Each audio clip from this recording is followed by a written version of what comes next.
We're so excited to be here for the Caron Cake Off with Marley Bird. I know everybody's got to be super excited here to learn how to do some more icing for their Caron Cake Off projects. We'll just give everybody another minute or so to get led into the class, but we're so excited to be here. And I know from the class signups that you probably already know, but today we are teaching something really exciting, knit pockets. I think we all can relate that pockets are the best. So let's pass things over to Marley. Awesome. So before we jump in, I want everybody to know there is a chat here in Zoom. So I think at the bottom of your screen, you should be able to see that there is a button that says chat. If you click that, that will open up a chat room. And the disembodied voice you just heard of Allie, she is the one that is going to be checking over there and saying hello. So how about this? Before we start, why don't you say hi, let us know where you're from. And if you have picked up any of the new Caron Cakes yarn from Michaels, why don't you let us know which one you've picked up and which one is your favorite? I know that the anniversary cakes seem to be the one right now that everybody cannot wait to get a hold of because they are massive. They are huge. So I'm curious how many of you have had a chance to pick up some of those yarns. I see so many familiar faces in here. If you don't have your camera on, that's totally fine. You do not have to. But I do have my gallery view on, hoping so I can see some of my favorites in here. It's kind of nice to see. It's so great. Yes, let's see. Wendy says she got some anniversary cakes, some sprinkle cakes, latte cakes, and cotton cakes. You're a girl after my own heart. I got swirl cakes too. Have you tried the swirl cakes? Those are some of my favorite. I think those are so much fun. The colors are pretty darn amazing. All right, so if you don't know who I am, my name is Marley Bird. I am a bi-crafty lady. I am a knitter and a crocheter. I am an ambassador with yarnspirations.com, and I do a lot of their knitting videos on their YouTube channel as well as some of their crochet.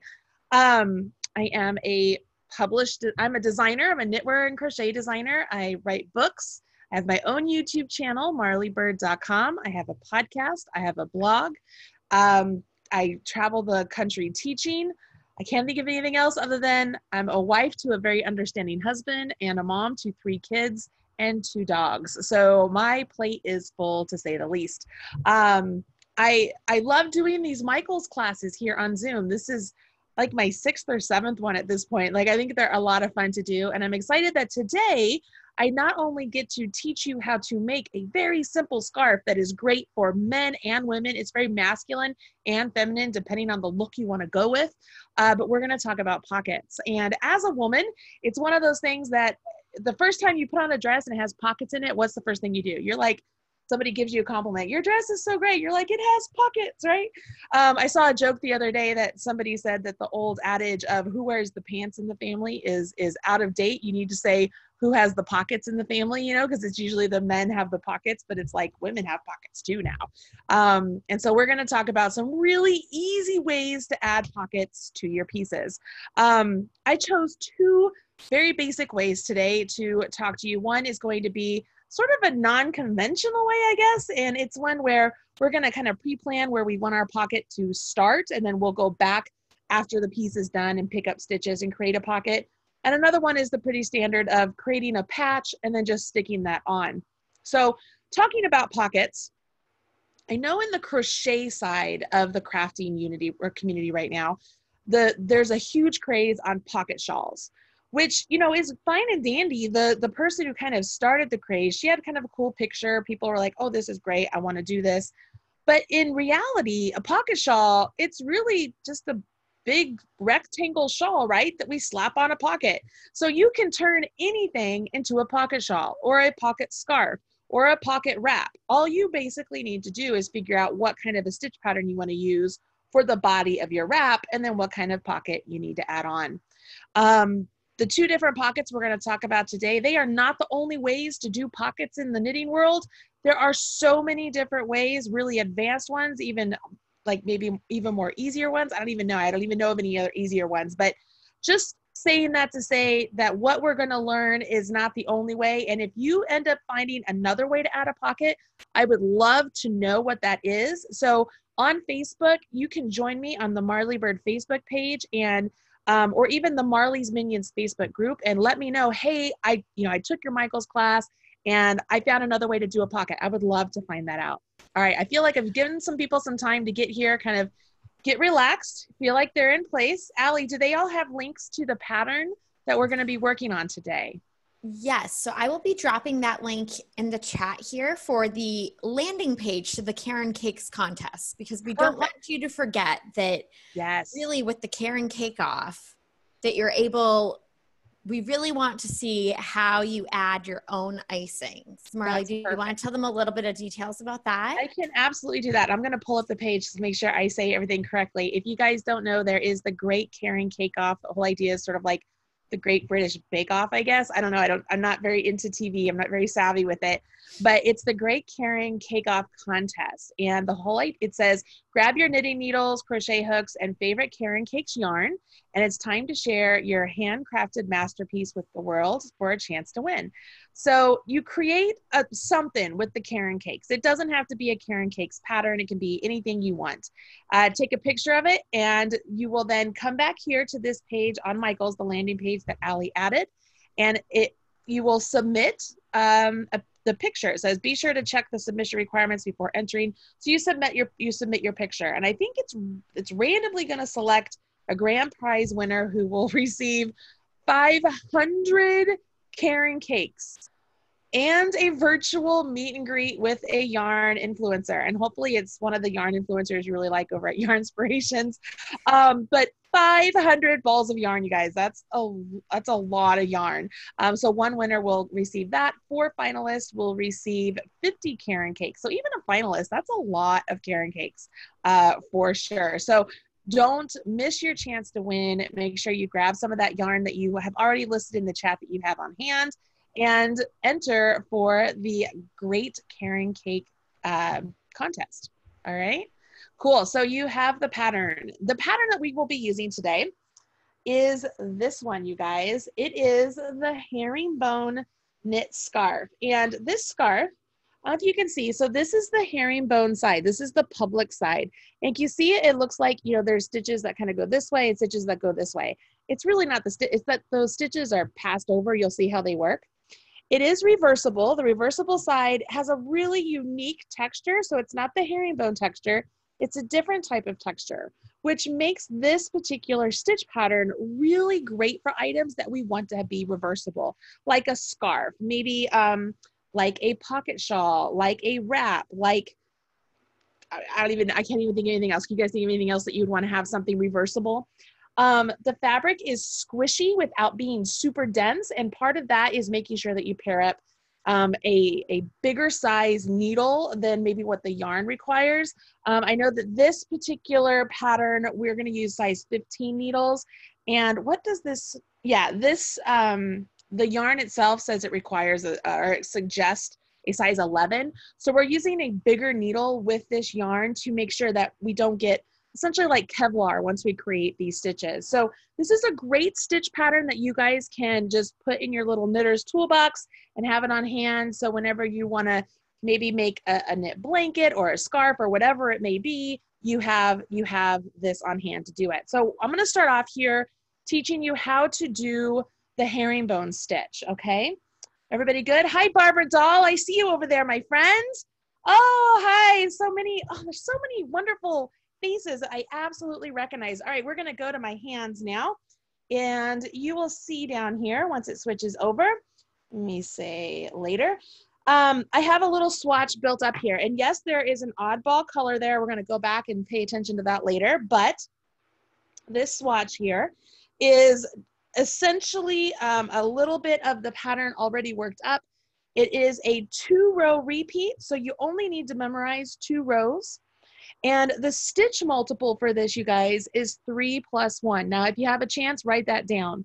3 stitches plus 1. If you wanted to take this scarf and make it bigger into a blanket or make it into a larger size wrap, you would want to make sure you have a stitch multiple of 3 plus 1. All right? So once you cast on your stitches, you can use any cast on you wish. I did the long tail cast on. I'm gonna assume everybody in here already knows what the long tail cast on is or how to cast on. So I'm not gonna spend a lot of time on that if that's all right. Allie, if you find that somebody needs instructions for that, let me know. But essentially what I've done here is I'm back to what would be the right side. So I'm back to what would be row 1. So if you cast on your stitches, you jump right into row 1, and that's what we're gonna do. So I am using the sprinkle cakes and a pair of size 15 needles. Can everybody see just fine? Hopefully you can. I have my camera up here.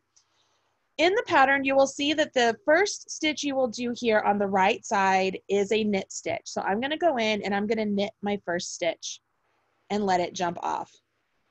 Now, in the pattern, you'll also notice that it has an asterisk next to all of the rest of the instructions, and that means that's our repeat. So the first thing we're going to do is yarn over our right hand needle and bring our yarn back to the back. We go into the next stitch as if to purl and slip it off with our yarn and back. Now we knit 2 stitches. So I will knit 1 and I will knit 2.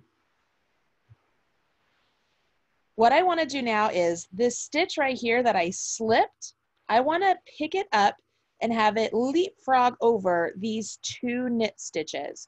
So I do that by using the tip of my left hand needle. I go into the front of that stitch, and very similar to like when you bind off, I jump up and over and off. All right, so that completes what would be considered the repeat, the stitch repeat. So I would go back to star or go back to the asterisk. So I take my yarn, go around my right hand needle for a yarn over. My yarn is in back. Go into the next stitch as if to purl and slip it off. Knit 2 stitches.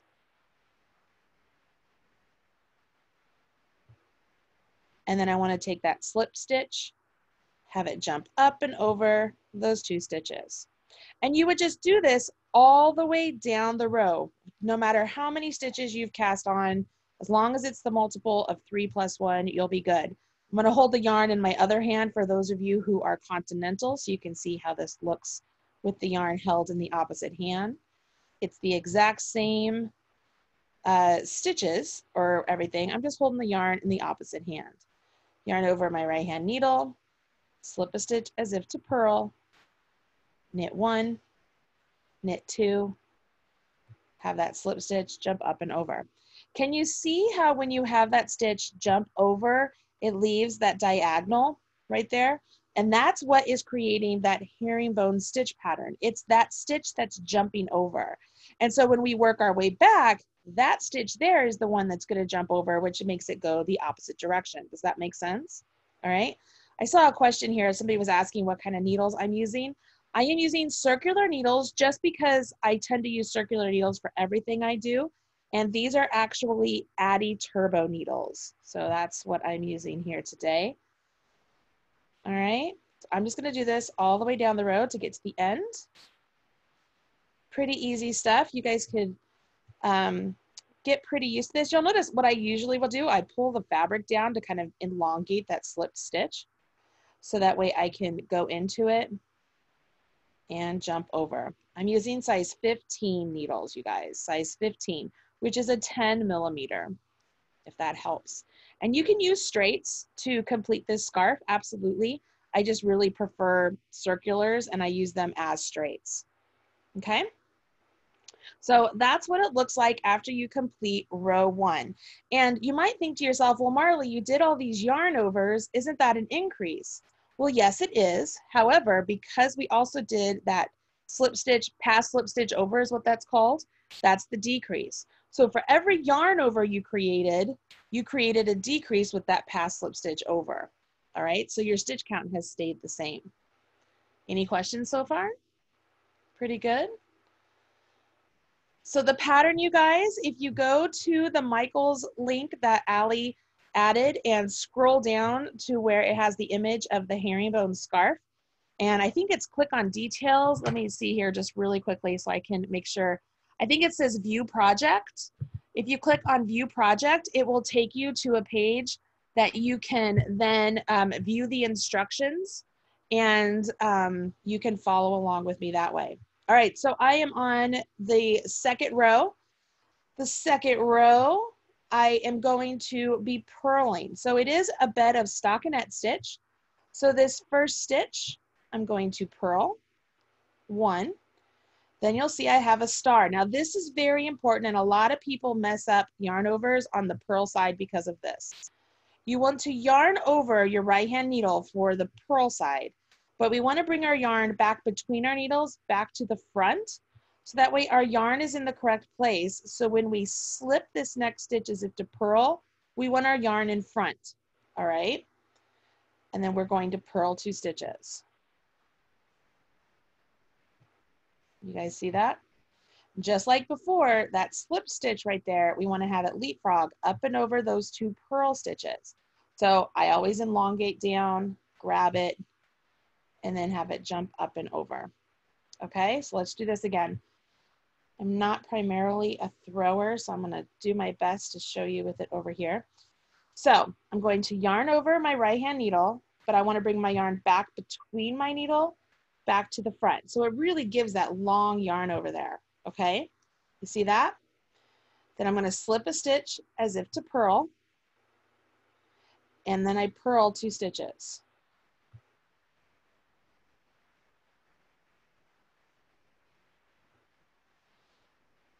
I'm going to come back over here to this slip stitch, grab it, have it jump up and over those 2 stitches. Now I always grab on the side that's facing me, but if you find it easier to grab it from this side and over, you can. I actually find that more difficult. All right, so let's do this again. Yarn over the right hand needle, but make sure you go between the needles back to the front. So you get a, like, it's like you're wrapping that whole needle there. Go into the stitch as if to purl and slip, and then purl 2 stitches.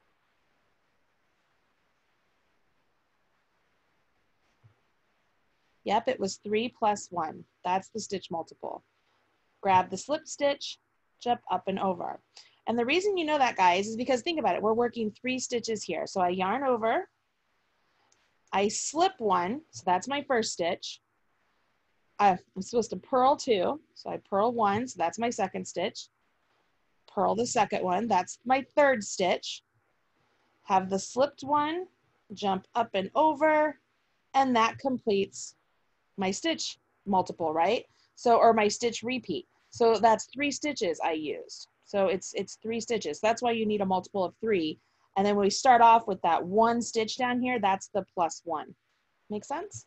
I'm going to do it with my yarn in my left hand as well. Yarn over, between the needles back to the front, slip as if to purl, purl 2 stitches, have the slip stitch, jump up and over. Yarn over, slip,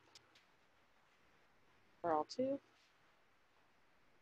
have the slip stitch, jump up and over. How we doing? How's everybody doing here? You getting it? Is it like, oh man, I didn't realize it was so easy?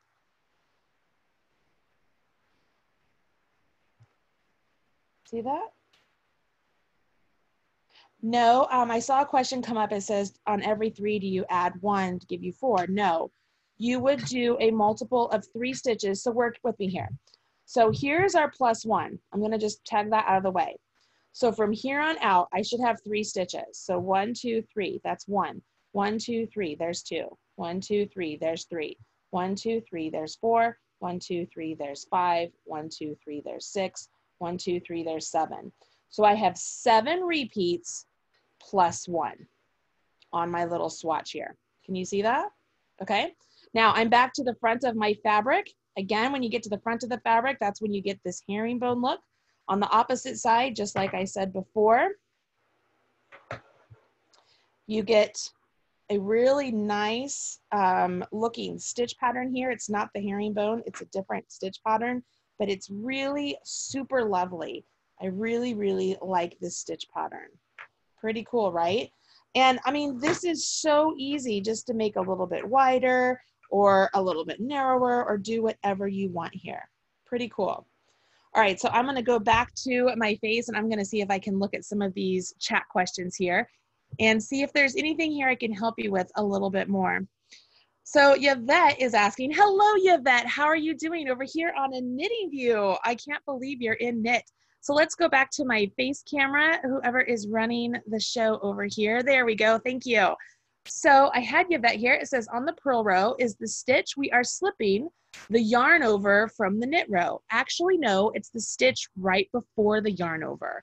So the yarn over would actually be your first purl, and then the next stitch would be your second purl. Okay, so I can go back and we can talk about that one more time. Let's see, Alfred says, I'm not good at, Alfreda, I'm not good, I'm left-handed and thought this class was for beginners, so I'm just watching. You know what? I think that if you are sitting there and watching, you are going to get a whole lot of information from it, and you can always go back and rewatch this class, and you will find that it's actually easier than what you might think it is. So these are pretty simple stitches. You can absolutely jump in later, and I usually find that sitting and watching people work is actually, I understand it a little bit more if I attempt it then the second time. All right, can you show us how to weave in the ends? Yes, I will be talking about that as we do the pockets. And where can we rewatch the class? Over here on Michael's, it will be available there. It looks like a lot of you are you're pretty good. Everything's looking pretty good. Give me a thumbs up. Let me see the gallery view real quick. If you're on, awesome. I love the thumbs up. Yeah, you look so great today. Margarite, that's awesome. Hello, guys. Okay, so let's talk about pockets. When it comes to pockets in general, we could create any sort of a patch for a pocket that we want and just sew it on into place. We don't have to use a knit pocket. We could create something with actual fabric and sew it into place to make something look unique. We could do something with crochet and really bring in something really by crafty, right? You could do something like a granny square or a mitered square or anything like that and patch it on as a pocket. One thing that I really like to do when I'm dealing with stitches that are very textural like this is I love the idea of combining textures. And one of the easiest textural stitches in knitting, in my opinion, is ribbing. You know, it gives a really good depth of feel. Plus, when you're putting your hand in a pocket, because rib has a nice stretch to it, you get a little bit of extra wiggle room to it. So it's not going to be like really super restrictive. So I like ribbing. So having said that, like what you can do here is you could just cast on some stitches and create a basic 1x1 knit ribbed fabric. Does everybody know how to do a knit ribbed fabric? Okay, so let's go back to the hand view and we're gonna take a closer look. Perfect, thank you, ladies. All right, so now I'm on double pointed needles because it was easier to work on here. When I chose to do a knit one, purl one fabric, I did an even number of stitches. And I'm actually going to suggest that you do an odd number of stitches, and I'm going to show you why. So we're going to do knit one, purl one, which you might say, well, an even number should work out great. You start with the purl, you'll end with a knit. The hard part there is if we want this to be symmetrical, we want to start with the purl and end with a purl. And on the opposite side, we want to start with a knit and end with a knit. So that way, when we seam this onto our actual piece, it doesn't look like it's like off center. You know what I mean? So if I seam this one on here, I'm going to have all of these purl bumps seamed down. And over here, I'm going to have these knit stitches seamed down. But I'm going to get this little gutter right here. You see that? Where I don't have that over here because my fabric is an even number of stitches. Does that make sense? Give me a thumbs up. Let me know that makes sense. Perfect. Okay. So the first thing I'm going to say is make sure that you have an odd number of stitches. That's what I suggest. I did an even number here. We're going to work with it.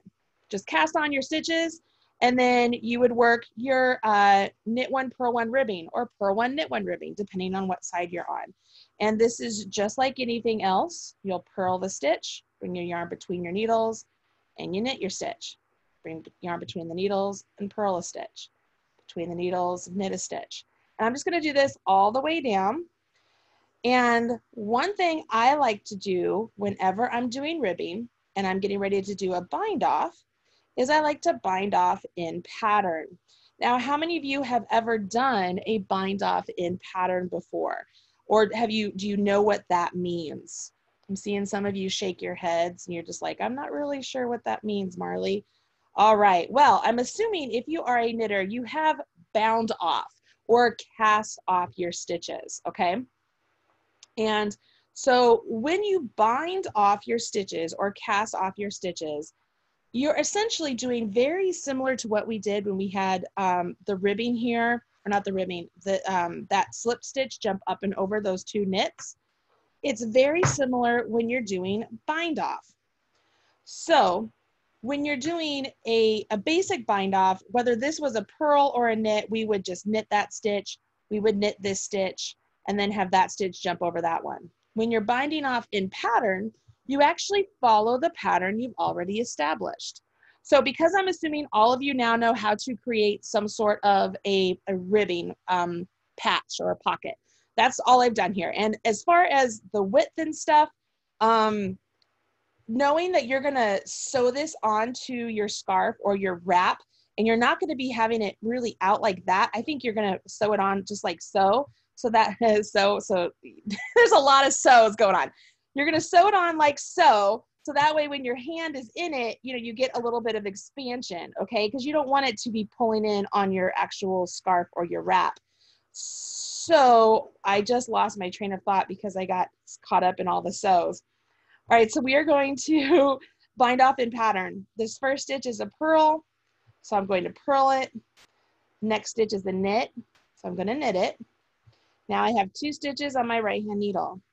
I'll take my left hand needle, just like before. I'm going to grab that back stitch, have it jumping up and over that front stitch. Now the next stitch is a purl, so I'm going to purl it. Now I have 2 stitches over here on my right hand needle, so I have the back stitch jump up and over the front stitch. The next stitch is a knit, and I know that because I can see that it's a column of knits. So I knit it, back stitch jumps up and over the front stitch. All right, I'm going to keep doing this all the way down. And when you bind off in pattern in ribbing, it gives you a little bit more flexibility in the actual bind off, okay? If you still find that your bind offs are too snug, you can always go up a needle size from what you're knitting onto. If you want to do that, oh, that's supposed to be a knit. Or you can always just make sure as you're pulling that through, just make sure this stitch that's remaining on there has a little bit of wiggle room to it, that it's not super duper tight, okay? So we're just gonna pop through and get through all of these so that we can have a pocket that we can actually stitch on and work with. And while I'm going through this, when you're working on that herringbone scarf, you just keep repeating those 2 rows of the herringbone pattern until it's the length you want it to be or the length listed in the pattern itself. And then you will just bind off regularly. You'll bind off as all knits, okay? So I'm here to the end. I'm gonna grab my scissors. Here's a pro tip, you guys. Add a pom-pom to your scissors so you never lose them. It's the best thing ever. I normally cut my yarn here, leaving about 4 to 6 inches. But what I'm going to do is I'm going to leave more tail than I would have normally so that I can use this tail to seam my pocket to my scarf, okay? So I'm just going to leave a nice long tail. I don't want to run out of tail. And then here at the end, you have a choice. You can either pull that up and pull that through all the way through, or you don't even have to do that. You can just pull this all the way. Just keep pulling this loop all the way through. Whatever works best for you, okay? The long tail. I'm not gonna run out. This would be my pocket, all right? I have a lot of nice space to it. I think it'll fit on really nice. And it gives me a different type of texture against what would be my herringbone scarf, right? Let me put this over here. I can put that right up on there. It looks a little bit different. And not negatively so, it looks pretty cool on there, okay? Now, I love doing pockets like this because you can do this as very much, it's not officially an afterthought pocket, but you could consider it as you finished your piece, you're like, you know what, as an afterthought, I think I'm gonna slap on a pocket on there and make it look pretty cool, right? It's very easy to do. You have your yarn already in place to help you seam it on, and everything is good. You can make this pocket as wide as the scarf, narrower than the scarf or the wrap or whatever you're doing. Again, if I were sewing this on, I don't think I would stretch this out and sew it on like that. You could, but I don't think I would, because once you do that and I let go, it's going to kind of pull in. For me, I probably would sew it on. I'm not even probably, I know I would sew it on just like so. So that way, I keep saying so. When I have my pocket in, I have some wiggle room here. There's some area for my hands to go into. How am I doing with questions, Allie? We're doing good. Okay, awesome. People are asking, are the pocket instructions included? No, these are just, the whole idea behind the cake off is just some ideas of what you could do. I will tell you, I had 14 stitches here, so you could do 15 and just do the ribbing like I said. And as far as how long, let's see, so that gave me, it's about 5.5 inches wide, and I made it about 6 inches deep. So if you want to write those down, you can take those measurements if you want and play with them. But that's what I did there. As far as sewing this on, let me grab a sample, because this one I'm going to use for another way to do a pocket. Let me come up here and grab this. So I have a tapestry needle here. You guys all know what these are, right? I love the metal ones, so I tend to use those a lot. I'm just going to thread my tapestry needle with my yarn. So that's the yarn I left on my pocket itself. I'm just going to grab this because we're just playing with this here. This is the actual scarf sample. Give me a minute. I have to arrange this to where I could do it. Now, as far as placement, I think that's really going to be your prerogative as far as where you decide to place your pocket, whether it's super like down low or if you want it higher. The best thing I would do is I would put your scarf on and just think about where you would naturally put your hands on your scarf or your wrap. If you made this bigger, where would you want your hands in it? Because you don't want it so low and maybe you're super petite and your hands only come to here, but your pocket's way down here. You know what I mean? So you could pin these into place, like make your pockets, pin them into place, put your scarf on, and then see if it's in the correct place for you. I'm just gonna tuck that in just like that. I will usually use these removable stitch markers, just like this. Yes, you could absolutely have more than 2 pockets, you guys. You could have as many pockets as you want. I usually will use these type of markers just to pin in place about where I want something to be. And I mean, that looks pretty all right to me, don't you think? I don't know. This is very creative way. This is one of those that you have just decided, I feel like I'm going to add a pocket, and you're just doing it. You see that? Okay. So I can take my yarn here, and I really want this pocket to, I'm not like super concerned about making it look like it's seamless into there or anything. I am purely just going to play around with stitches. So I'm sticking it just right in, and let's see what it looks like if we were to do, I think this is called a running stitch. Let's see what that looks like. And so I'm just going along my stitches here. I'm going into a stitch. I'm going in through the fabric of the scarf and then popping it back out.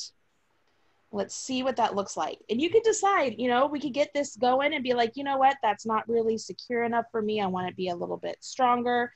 You could go over it twice. There are lots of different options here. I know people who are seamstresses and stuff, and they actually sew their pockets on with needle and thread to make it look a little bit seamless.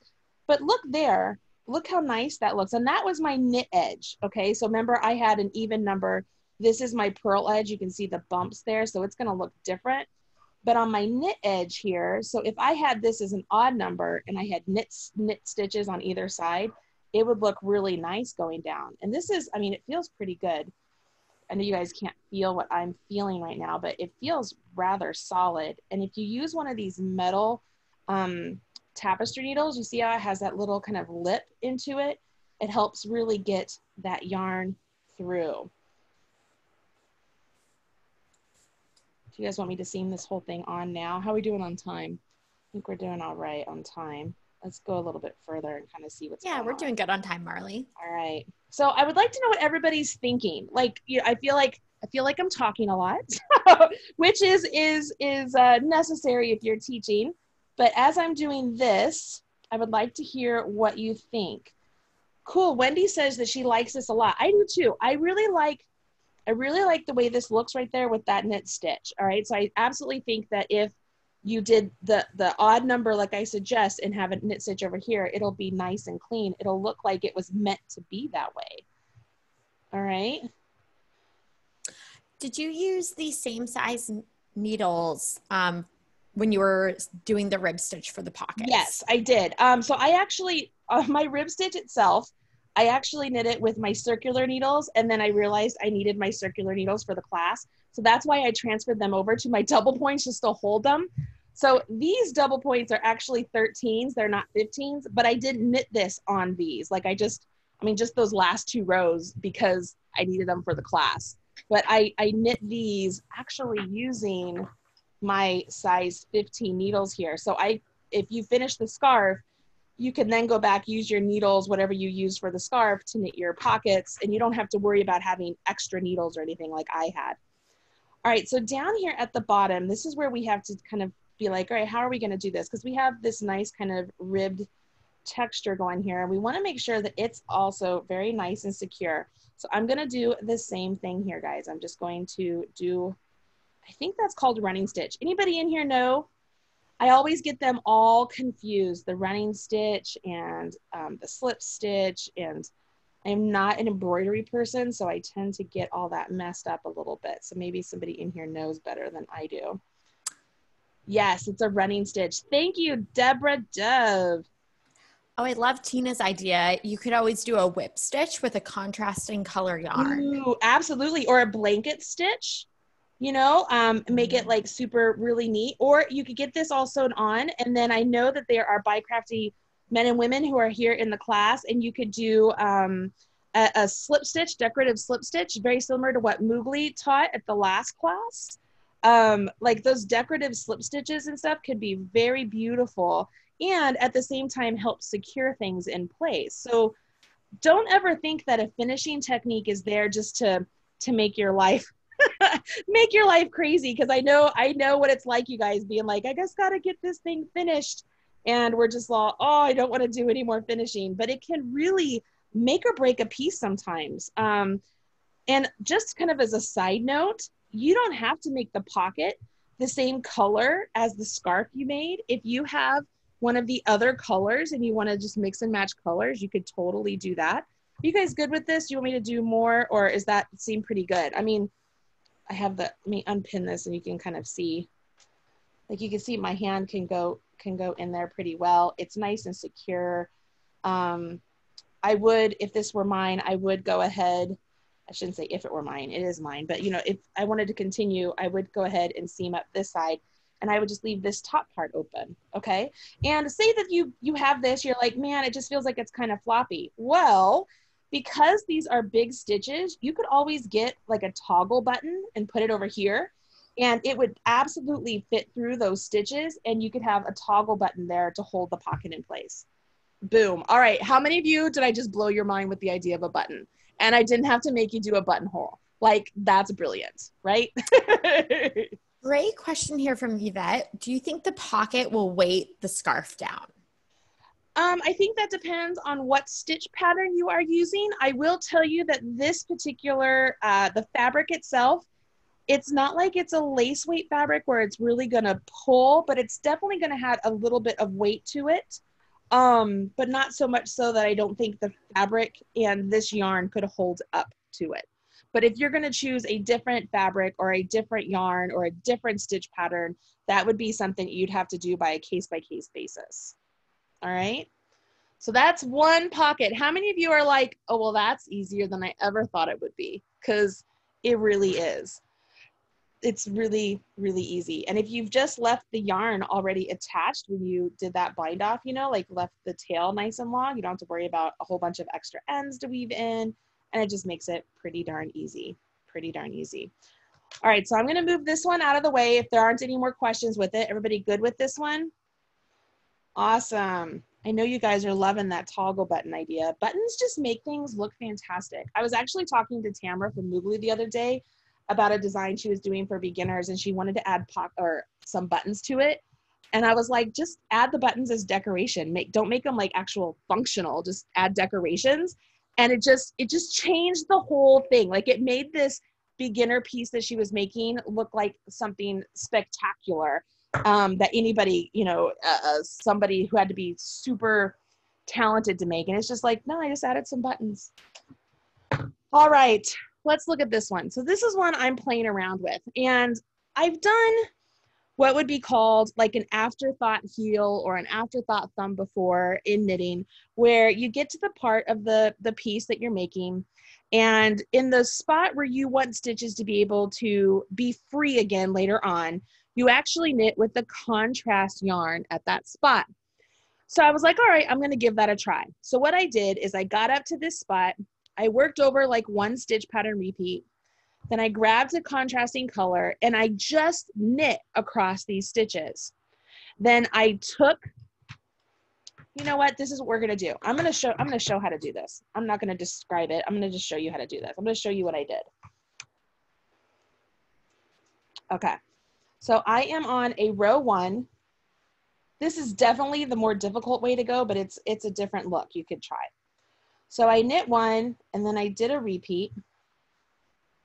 Hey, Yvette, did you notice there? So it was the yarn over, my first slip stitch, see how it's a knit? It's an actual knit. And then my first knit one is this yarn over. Can you see that?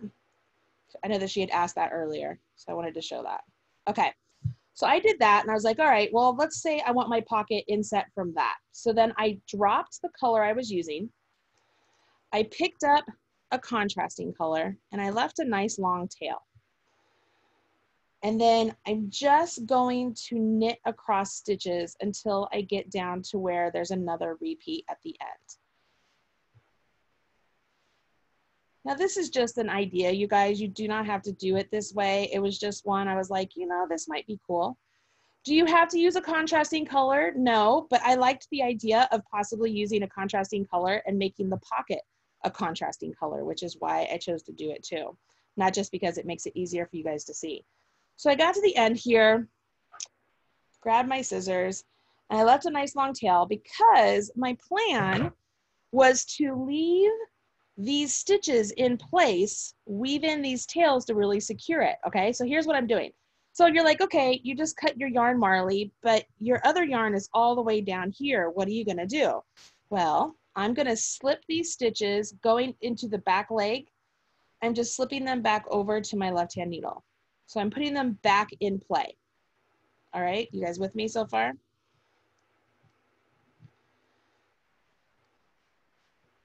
And again, this was just me trying to play around and think to myself, what's another way we could, do something fun here.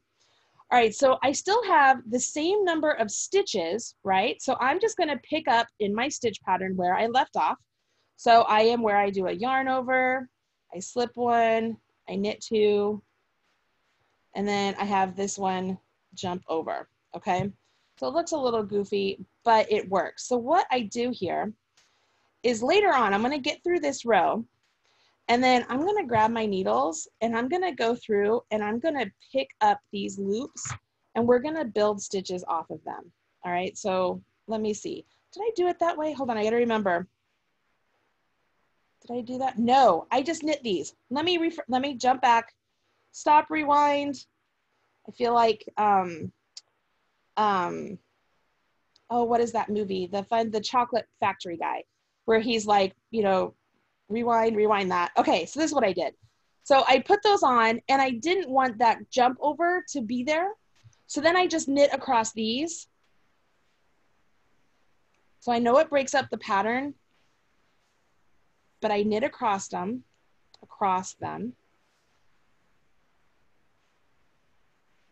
in the yarn that I want to use.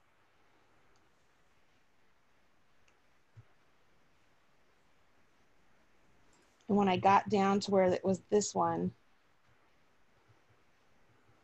I yarned over, I slipped one, and knit 2, So I jumped back into pattern. Can you see that right down there? All right, so I still have all of my original stitches on there with my original yarn, but I happen to have like just this one kind of funny row here with a different color. All right, so I'm gonna leave those there. Then I just continued on working in pattern. So do you guys need me to show you that? Give me a thumbs up, tell me yes. Let me just, I mean, everything is still the same here, so I should be able to just continue on working in pattern. So this would be row 2. So I purl 1, yarn over, remember bring your yarn back to the front, slip 1, Yvette once again, see this is my first purl 1, purl 2, and then pocket that over. You can make the pocket as big or as small as you want. That is totally your choice. Okay. I'm just gonna get through this. I mean, it doesn't hurt you guys to see this being worked up one more time, right? So this would be the row 2.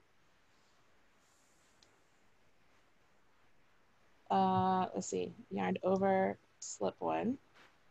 Sometimes I get a little ahead of myself and forget to do the slip 1.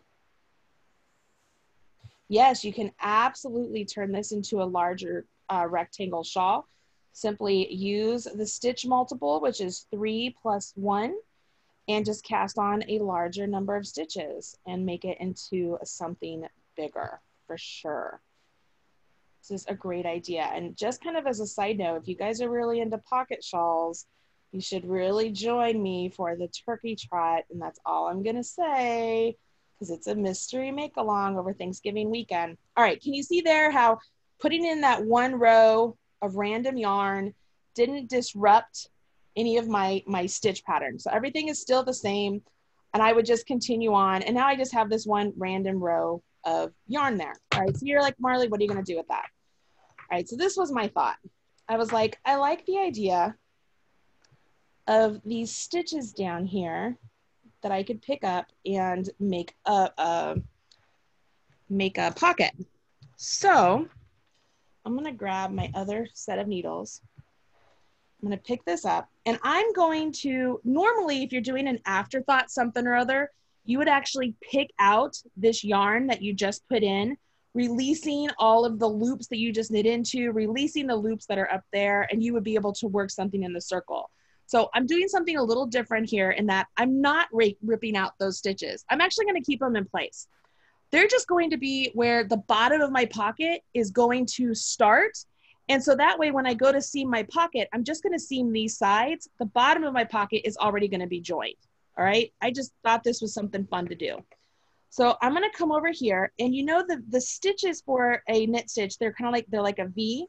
So as you pick up stitches, you wanna pick up the right leg. And the hard part here is you can see the V there, you see the V there. This one is always a little tricky. So I pick up this one here, and then just pick up the right side of the V. And just come down. And don't overthink this, just pick them up. If you have double points or circulars or whatever, it's just real easy, just picking up the right leg, coming all the way down here to the end. Now I think I only have 14 here. So 2, 4, 6, 8, 10, 12, 14. So if I wanted this to be symmetrical, like we talked about, I would want to cast on at least one more stitch. So what I could do, this is where circulars really come in handy. I'm gonna take my fabric and I'm gonna pinch it. And can you see how those stitches, now they're just resting on the cord there? And I can push my needle in here. And I'm gonna treat these stitches just like they're a knit stitch with the same color yarn, because I'm gonna just do something different here, right? We're gonna play with this. And let's just work an increase into this first stitch here, just so that we can get an odd. It's 10 millimeter. The pattern calls for size 15 needles, which are a 10 millimeter needle. All right, so I pinched this. So I'm on the right side of my fabric. So I know that I want this first stitch to be a knit. I know I want this last stitch to be a knit. So if I'm gonna increase one stitch, I know that if I do a knit front and back, that actually will make it perfect, because it'll look like a knit right here. The first one will look like a knit. And then if I knit into the back, do you guys know how to do this? I'm going to swivel around, go into the back of that same stitch and knit into it. See how it looks like now I have a knit stitch and a purl stitch? So knowing that, I'm going to continue on in pattern. So this next stitch here, I want to knit it. Because see, now I look like I have a knit, I have a purl, and I have a knit. Can you guys see that? And then I'm going to purl this one. I'm going to knit this one, maybe, if I can get into it. I'm going to purl this one. I'm going to knit this one. I mean, what's the advantage of doing this? It's just that everything's already attached. And it's just kind of like, oh, look what I did. I'm going to put a pocket there. Now, the disadvantage of this is that you are already pre-planning where you're going to put your pocket. So you don't have the chance of, you know, pinning your pocket in place, trying it on and being like, oh, that's where I want my pocket, right? So that's the disadvantage of this. But this is one of those things that if you wanted to mess with it. So now, look at that. I have stitches ready to go. They're already in a knit one, purl one ribbing. And all I need to do now is just continue on with my ribbing. Now, if I wanted to continue on in my herringbone pattern, I could have done that. I could have changed it up and did that and have what, you know, herringbone on top of herringbone and just seamed up the sides. I mean, there's lots of choices here of what you want to do. But essentially, this is, I just thought this was fun. This is another fun way to do a pocket. And it's kind of a play on the idea of a double knit pocket, which is a whole nother ball of wax. I'm actually designing a sweater right now with double knit pockets. My contractor is knitting it up and she's like, these are the most brilliant things ever because you are knitting the pocket 100% as you're knitting the sweater. And it's all done by the time you reach the end of the pocket, wherever it's supposed to be, and you continue on with the sweater. All right. So I'm just working and ribbing here, guys. Can you see? So what will happen, once this is done, I then can just lay it down flat against this and seam it into place. And then the ends of what I had when I started here, these ends back here, I can seam those inside and really just make sure everything is nice and secure. And I really don't even have to be pretty about it because this is the inside of my pocket. Like nobody's ever going to see it. But it's a great way to have a contrast of your scarf, and it's just built right in. Can you see that? So I'm just going to keep working on this and see if there's any questions out there. Anybody like this one? Does anybody like, are you just like, I don't know if I'd ever do that one? Or, I mean, how you feeling? This one's different. It's probably different than a lot of things you've seen before. Allie, what are we hearing out there? What's everybody saying? Tina says she loves this idea. Frances also said she'd love to try this out. Couple people definitely really love this idea. Yeah, cool. This was a last minute addition, you guys. Allie encouraged me to do this. She was like, you should do that. And I said, okay, I will. And so I just think it's just fun. It's very similar to, you know, like I said, an afterthought piece. Normally I could just go in and pick up like the purl bumps of something if I was doing something in stockinette. I found it a little bit trickier to do that with the herringbone. So that's why I decided I would, you know, play around with this idea. And I thought it was kind of cool. It's like, why not? Let's just play with it and see. I mean, I'm not hurting anything. I mean, more than anything, if I decide to do this, I'd have to decide to do this before I really get too far into my scarf, right? That's the disadvantage of this, is you are pre-planning where those pockets are going to go. But I guess one thing you could do though, is maybe you pre-plan it and then you decide, oh, okay, everything's good, and you get going and you realize that the pocket is way too low. Maybe you just make an extra long pocket. And so it's like the never ending pocket. When something goes in there, it's lost forever. But you could absolutely do that. So this scarf requires 3 balls of the Caron sprinkle cakes, you guys, and that does not include the pocket calculation. So I don't know if you use all 3 balls of the Caron sprinkle cakes to make the scarf or not. So I don't know if you'd have enough to make the pocket with the 3 balls. My guess there is that you could actually start, I got needles all over the place. You could actually start with the pockets, make the 2 pockets first if you wanted to do like the patch pocket. Make the 2 pockets first and then use whatever you have remaining for the scarf. You know what I mean? That's one of the best ways to make sure you have enough to do what you need to do. For sure. Mickey, I see that you said this afterthought pocket is so great. You know what? It's something different. It's something different. It's a great way to just play around with stuff, and you just never know what you're gonna do. Man, there are needles everywhere. Let's see here. You can see what I'm getting here, and it just kind of looks neat. I don't know. I think it's fun, and it's the same idea, right? I love the other color. I think that's a really cool effect. And again, did you guys notice here, by adding those stitches, they're nice and relaxed in, they aren't overstretched out. So when I seam it down, I also have this nice knits over here.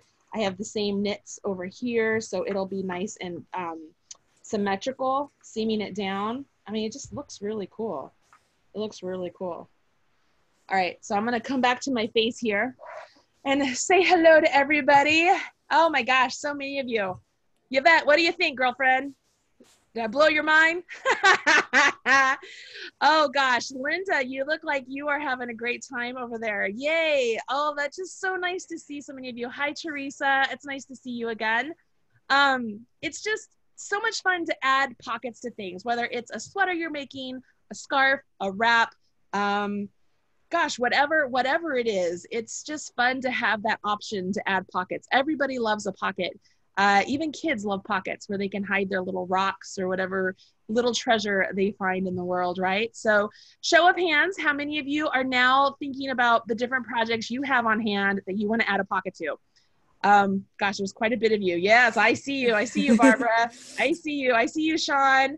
And I see you, Tina. Oh my gosh, so many of you. All this makes me happy. It makes me very happy to think that I've inspired you to kind of think outside of the box, and don't be a slave to a pattern, you guys. Just know that that's your recipe. You can always add a little bit extra to anything you're making, a little dash of this, a sprinkle of that, and really make it your own. And that's the whole theory behind the Caron Cakes Great Cake Off. And as you're doing it, now you have a chance to win something spectacular as well when you're trying out these pockets or the slip stitches, or whatever else you've learned in other people's classes. You could incorporate everything. You could have like the scarf of many colors and just have all sorts of stuff. It'd be really awesome. Don't forget to share that on the michaels.com/Caron Cakes contest. So Caron Cakes contest. I know that I have a blog post about it too. I know that you can go directly to Michael's. I know if you do a Google search, you'll find it. So if you're ever lost, you have that. Allie's put links in the chat, all sorts of good stuff. All right, you guys like it? Was this a class? I was so good. I'm so happy that all you guys were here. Oh, so many thumbs up. That makes me so thrilled. You guys are spectacular. Spectacular. Awesome. Well, thank you so much, Marley, for today's class. I think it was a really, pockets are, we all love pockets. Big. So yes. it's the perfectly timed class. It is. Yeah. And just for every. Oh, Allie, you broke out. Hopefully you're all right. She kind of, her internet tagged out. For anybody who was watching who needs to catch it at a later date, this video has been recorded, so you will be able to catch it over at michaels.com. I think in the classroom area is where it's usually listed. Don't forget the Caron Cakes Off, Caron Cakes contest. And then if you do like pocket shawls and such, again, I am doing a special event over Thanksgiving weekend called the Turkey Trot, and it's a mystery make-along, but you have an idea of what we're making now. So if you want to come learn some fun stuff, you can join me over there. That would be a great way to use some of your Caron cakes and stuff. So that is all happening. All right, guys, that's it for me. I am going to say goodbye. I hope to see you again real soon. I am doing another Michael's class on October 1st for the butterfly loop knit hat. I have it here if you guys want to see. We're going to learn how to do a double brim, which is so fun, and it's a great thing to incorporate in some of your other knit projects. And it's a great way you could do a pocket in the double knit brim. There's a lot of fun things to learn with this. So I would love it if you would come back. And this one uses the swirl cakes, which I love. So, okay, that's it, everybody. I'll talk to you later. I don't know.